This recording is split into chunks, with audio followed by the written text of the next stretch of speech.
परम आदरणीय प्रधानाचार्य महोदय जी, मुख्य अतिथि महोदय आदरणीय सरपंच साहब, मेरे दादो साहब, सम्माननीय गुरुजनों, गांव से पधारे हुए मेहमानों और प्यारे सहपाठियों।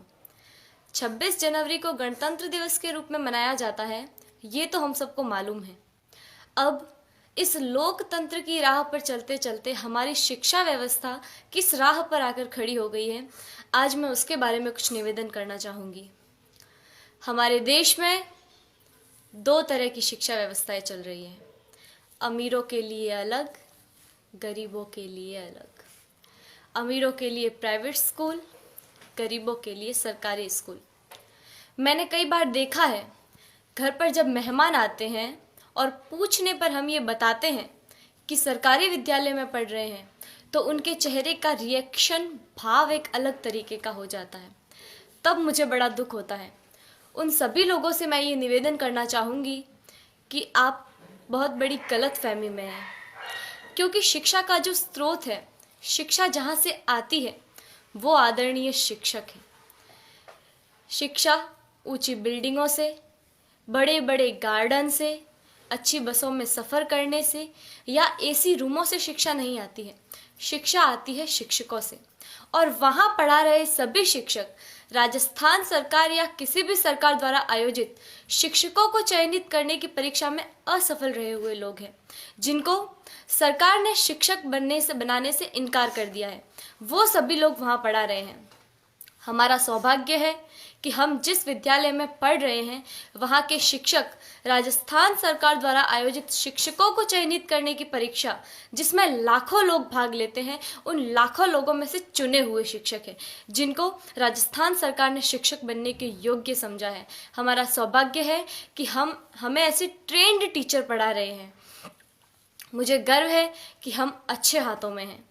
मेरे दादो सा आदरणीय जय सिंह जी देवल यहाँ विराजे हुए हैं, जो मुझे कभी कभी एक बात कहते हैं कि जितने भी IAS, RAS या सरकार के किसी भी उच्च पद पर लगे हुए ऑफिसरों में से ज़्यादातर ऑफिसर्स सरकारी विद्यालयों में पढ़े हुए हैं और सरकारी विद्यालयों से ही उत्तीर्ण हुए हैं।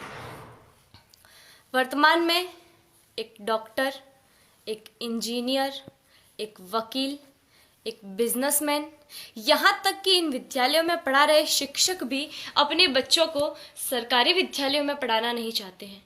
आखिर क्या कारण है? इसका कारण है संसाधनों का अभाव। मैं आप गांव वालों से भी एक निवेदन करना चाहूँगी कि कहीं कोई गरबा हो, गणेश चतुर्थी हो, कोई आयोजन हो, कोई आर्केस्ट्रा हो या कहीं धरना देना हो, तो आप लोग हज़ारों की संख्या में पहुंच जाते हैं और हज़ारों की तादाद में रुपया खर्च करते हैं, लेकिन इस विद्यालय की तरफ कभी किसी ने झांक कर नहीं देखा। इस विद्यालय की ओर देखने का किसी को भी समय नहीं है। मैं आप गाँव वालों से ये निवेदन करना चाहूँगी कि जितना जोश आप उधर उन कार्यक्रमों में दिखाते हैं, उतना ही जोश आप इधर इन विद्यालयों के लिए दिखाएं। भविष्य में संजोगवश हम सरकारी विद्यालयों में पढ़ रहे छात्रों में से कोई प्रधानमंत्री या और कुछ बन गया, तो सबसे पहले तो हम ये कोशिश करेंगे कि भारत की तमाम सरकारी स्कूलों को एक उच्च स्तर पर ले आए, ताकि वर्तमान भविष्य में भारत में एक ऐसा समय आए कि सभी बच्चे सरकारी विद्यालय में पढ़ रहे होंगे। मुझे जो कहना था वो कह दिया। मैंने जो कहा वो गलत है या सही, मुझे नहीं पता।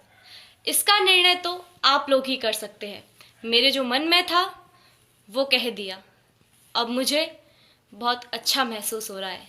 जय हिंद, जय भारत।